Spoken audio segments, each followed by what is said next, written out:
Make sure to watch this video to the end to make a smart decision about the country where your child will be born. So today we're revisiting the topic of where you should give birth, in Canada or in the US. Let's talk passports and taxes. Remember that your decision will be irreversible and will have lifelong implications for your child. Taxes, education, mobility, and of course, healthcare. Your US-born baby and your baby's US passport are equal to lifetime tax filing. A baby born in the US becomes a US citizen for life. The US is one of the very few countries that taxes its citizens no matter where in the world they live. That means that even if your child grows up in Dubai or in Paris, works in Singapore, and never steps foot in the US again, they are still expected to file the US tax returns every year, report all their global income,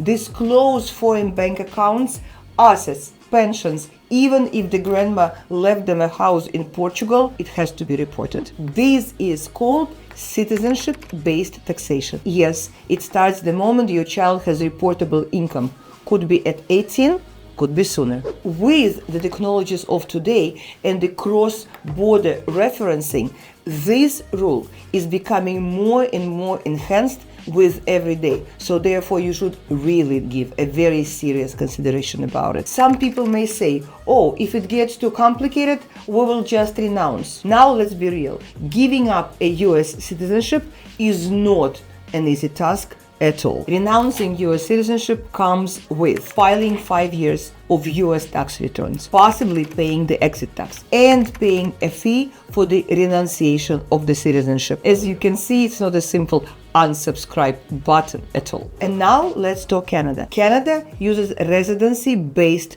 taxation, which is a fancy way of saying if you do not live in Canada, you do not owe Canada any taxes. And so your child can be born in Canada, hold a strong Canadian passport, grow up and live abroad. And as long as they are not living in Canada or earning Canadian income, Canada leaves them alone. No annual global income reports, just passport and peace and free from Canada taxes. In addition, it's much more affordable to give birth in Canada, significantly cheaper than in the US. Your Canadian baby will have the access to the first league Canadian universities, which would also be significantly cheaper than the US universities. Free first-grade healthcare if needed, of course, and an excellent passport favored much more than the US passport in the entire world, because everybody loves Canadians. So if you are planning to give birth abroad for a passport of Canada or the US, I will leave it for you to decide which passport looks better. Of course, there is no one-size-fits-all solution. However, as someone who helps families make global decisions every day, I can tell you this decision is worth thinking through very carefully. If you are hesitant about making a decision, call the number on the screen. In case you need guidance, please call the very same number. I'm Jane Katkova, your next passport strategist. Please like this video, subscribe to my channel. Please answer a simple question: which passport you would prefer for your baby? A Canadian passport or an American passport? And of course, thank you for watching, and I will see you in my next video.